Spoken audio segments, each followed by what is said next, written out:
আসসালামু আলাইকুম। আমি নাদিরা আহমেদ নুসাইবা রান্নাঘর থেকে সুস্বাগত। আপনারা সবাই ভালো আছেন? আমার পরিবারের সবাই ভালো আছে আলহামদুলিল্লাহ। আজকে আপনাদের মাঝে আরও একটা রেসিপি নিয়ে হাজির হলাম, সেটা হলো ছোলার ডালের হালুয়া। এটা করতে আমাদের যা যা লাগছে, আমি হাফ কেজি ডাল ভালো মতো ধুয়ে রাত্রেই ভিজিয়ে রেখেছিলাম। এখন 1 লিটার পানি দিয়ে চুলায় বসিয়ে দিলাম। প্রায় 1 ঘন্টার মতো সিদ্ধ হলো। এই দেখুন আমার ডালটা কি সুন্দর সিদ্ধ হয়ে গেছে, একদম ক্ষয়ে ক্ষয়ে গেছে। এখন একটা ব্রান্ডারের জগ নিয়ে এই ডালটাকে ব্রান্ডারের ভিতরে দিয়ে আমি ব্রান্ড করে নিব। এই দেখুন আমার ডালটা কি সুন্দর ফেটানো হয়ে গেছে। এভাবে করে আপনারা ফেটেও নিতে পারেন, আবার পাটায় বেটেও নিতে পারেন। এখন তো খুব সহজ, সবাই বেশিরভাগই ব্রান্ডারে করে, আর অনেক সুন্দর মিহিও হয়। আমার ডালটা কি সুন্দর মিহি হয়ে গেছে।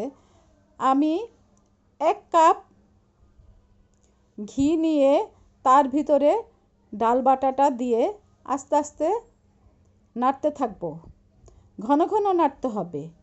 এবার আমি 1 টেবিল চামচ এলাচ গুঁড়া আর 1 চা চামচ লবণ দিয়ে দিলাম। আমি মিষ্টির জিনিসের ভিতরে লবণ খেতে পছন্দ করি, অনেকে পছন্দ করেন না। যে পছন্দ করেন সে দিয়েন, আর যে পছন্দ করেন না সে দিয়েন না। তারপর ঘিয়ের উপরে ভাজা ভাজা করে যখন দেখবে একটু হলুদ হলুদ হয়ে আসছে, তখন আমি খেজুরের গুড় দিয়ে দিয়েছি। অনেকেই চিনি দেয়, কিন্তু আমার খেজুরের গুড় দিয়ে হালুয়াটা করলে আমার আরও বেশি ভালো লাগে। প্রথমে আমি 250 গ্রাম খেজুরের গুড়ের থেকে অর্ধেকটা দিয়েছিলাম, আর অর্ধেকটা কিছুক্ষণ পরে দিয়ে দিলাম। আমার কাছে মনে হচ্ছিল মিষ্টিটা অনেক কম। এটা দিয়ে মিশিয়ে এবার হাফ কাপ গুঁড়ো দুধ দিয়ে দিব। গুঁড়ো দুধ দিয়ে চতুর্দিকে নেড়ে চেড়ে সুন্দর করে মিশিয়ে নিব।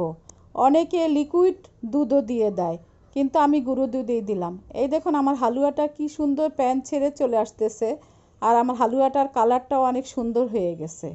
এখন একটা প্লেটে ঘি মেখে হালুয়াটাকে একটা প্লেটে ছড়িয়ে দিব।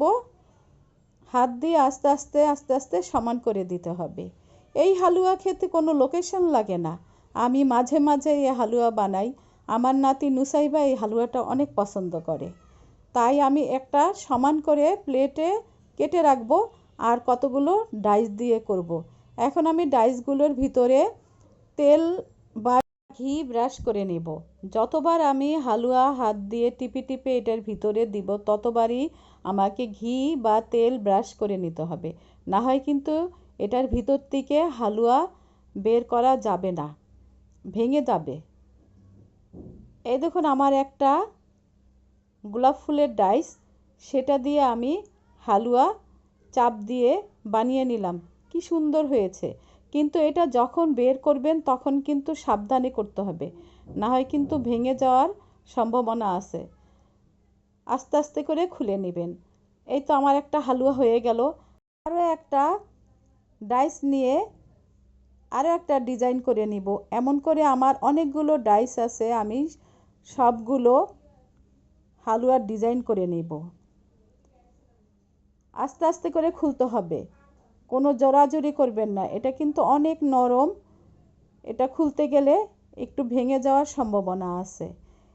এভাবে করে আমি সবগুলো ডাইস দিয়ে হালুয়া তৈরি করে নিলাম। আরও আমি ওই যে প্লেটে রেখেছিলাম সেটাকেও আমি লাভ শেপে কেটে নিলাম। কয়েকটা আমি আপেল শেপে বানিয়ে নিলাম। এভাবে করে আপনারাও বানিয়ে নেবেন। হাতে অনেক ডিজাইনই করা যায়। দেখুন আমার নাতি হালুয়া খাবার জন্য কেমন করতেছে। এখন সেও বলবে অনেক মজা হয়েছে দাদু। তাই আমরা দুজনে খুনসুটি করে এই হালুয়া খাচ্ছি। আমার এই প্লেটটা কত সুন্দর করে সাজিয়েছে। এভাবে আপনারা গায়ে হলুদের অনুষ্ঠানে সাজিয়ে দিতে পারেন অনেক হরেক রকমের হালুয়া বানিয়ে। তাই আমার এই হালুয়ার রেসিপিটা আপনাদের কাছে কেমন লাগলো কমেন্ট করে জানাবেন, এবং আমার সাথে থেকে আমাকে লাইক, কমেন্ট, শেয়ার এবং সাবস্ক্রাইব করবেন, ফেসবুকে ফলো দিবেন। তাহলেই আমি অনেক সুন্দর সুন্দর রেসিপি আপনাদের মাঝে নিয়ে আসতে পারবো। আপনারা যদি আমাকে ভালোবাসা দেন তাহলে আপনাদের সাথে আমি থাকতে পারবো। আল্লাহ হাফেজ।